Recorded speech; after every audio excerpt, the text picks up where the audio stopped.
کے واقعے میں ذکر آتا ہے۔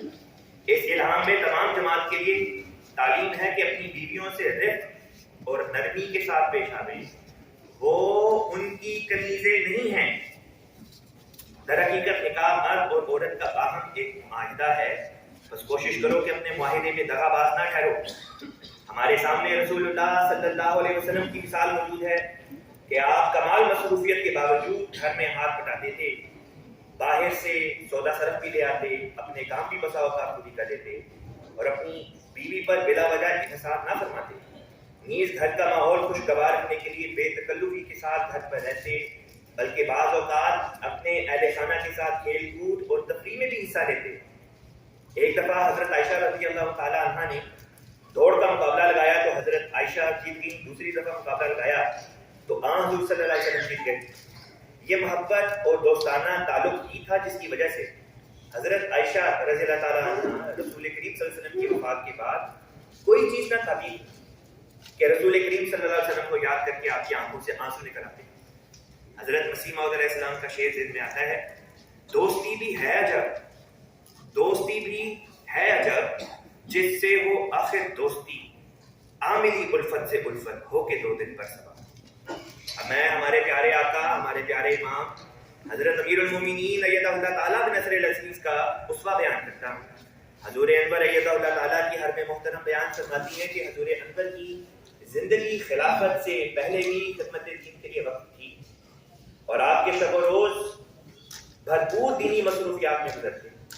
سب سے پہلی چیز جس نے حضور کے لیے میرے دل میں قدر پیدا کی وہ یہ تھی کہ کسی معاملے میں بھی حضور نے کبھی سیلفشنس یعنی خود غرضی نہیں دکھائی، ہمیشہ ہی باوجود اپنی دینی مصروفیات کے میرا اور بچوں کا اپنی طاقت کے مطابق خیال رکھا۔ کھانا میں ہمیشہ پانی کی قلت رہی، حضور صبح بالٹیوں سے پانی بھرتے، جتنا بھی ضروری کام ہوتا مجھے یہ نہیں کہا کہ آج میں مصروف ہوں تم خود ہی بھر لو۔ گھریلو زندگی جو خلافت سے پہلے تھی اب بھی وہی ہے، آپ کھانے میں کبھی نقص نہیں نکالتے۔ ایک بار میری طبیعت بہت خراب تھی، حضور نے پہلے میرے لیے ناشتہ تیار کر کے مجھے دیا، پھر اپنا ناشتہ تیار کرنے کے بعد مجھے دیا۔ اب میں چھٹی کمی کو لیتا ہوں جو آئلی زندگی میں دوستانہ ماحول نہ ہونے کے سبب پیدا ہوتی ہے، وہ یہ ہے کہ ایک دوسرے کے گھر والوں کو اپنے سے کم تر سمجھا جاتا ہے۔ اگر میاں بیوی کا تعلق دو سچے دوستوں کا سا ہو تو یہ ممکن ہی نہیں کہ ایک دوسرے کو یا ایک دوسرے کے گھر والوں کو انسان کم تر سمجھے۔ کچھ عرصہ قبل ایک دوست نے جو ادھر امریکہ ہی ہوتے ہیں مجھے فون کر کے بتایا کہ ان کی اہلیہ جو پاکستان میں تھی ان کا ویزا لگ گیا۔ میں نے ان کو مبارکباد دی۔ پھر کچھ دیر کے توقف کے بعد انہوں نے مجھے بتایا کہ ان کے والد صاحب نے لڑکی والوں کے یہاں جا کے ان کو کافی کچھ سنایا تاکہ وہ ان کو یہ باور کرائیں کہ ان کی بیٹی کا امریکہ کا ویزا لگوا کر امریکہ لا کر گویا لڑکے والوں کو ایک برتری لڑکی والوں پر حاصل ہو گئی۔ اس بارے میں حضرت خلیفۃ المسیح الثانی رضی اللہ تعالیٰ عنہ بیان کرتے ہیں، بعض لوگ سمجھتے ہیں کہ دوسرے چھوٹے درجے کے ہیں اور ہم بڑے درجے کے ہیں، پہلے تو تعلق پیدا کر لیتے ہیں یعنی پہلے تو رشتہ کر لیتے ہیں، لیکن بعد میں انہیں اپنے خاندان یا عمارت کا خیال آتا ہے اور اس طرح لڑائی جھگڑے شروع ہوتے ہیں۔ اس کے متعلق خدا تعالیٰ فرماتا ہے سورہ نساء آیت نمبر 2، یا ایھا الناس اتقوا ربکم الذی خلقکم من نفس واحدۃ وخلق منها زوجها وبث منهما رجالا کثیرا ونساء۔ اے لوگو، اللہ کا تقوی اختیار کرو، تم سب کو ہم نے ایک جان سے پیدا کیا ہے، بس اگر کسی کو کسی وجہ سے بڑائی حاصل ہو گئی ہے تو وہ عارضی ہے، اصل میں تم سب ایک ہی ہو۔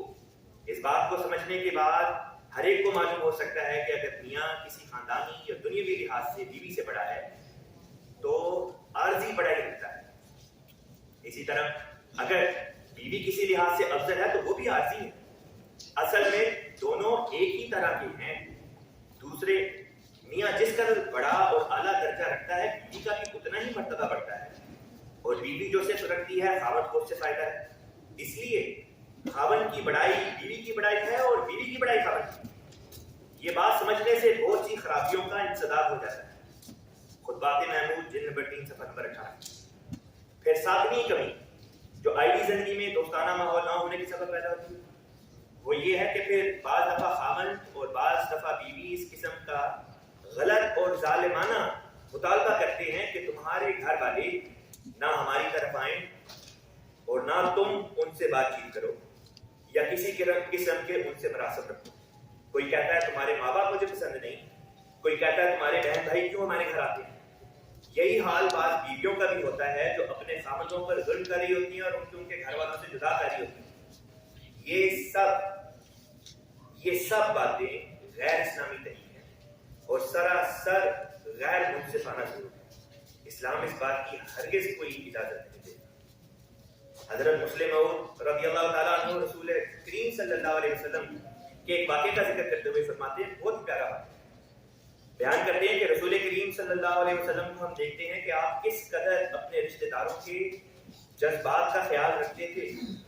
ایک دفعہ آپ گھر تشریف لائے تو دیکھا کہ آپ کی بیوی ام حبیبہ رضی اللہ تعالیٰ عنہ جو ابو سفیان کی بیٹی تھی، ان کی ران پر ان کے بھائی کا سر ہے اور وہ اپنے بھائی کے بالوں سے کھیل رہی تھی۔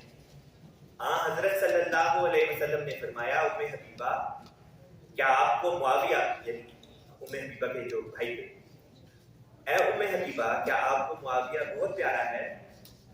انہوں نے جواب دیا ہاں۔ اس پر آپ صلی اللہ علیہ وسلم نے فرمایا کہ مجھے بھی بہت پیار ہے۔ یہ ہے اسوہ ہمارے آقا حضرت محمد مصطفیٰ صلی اللہ علیہ وسلم۔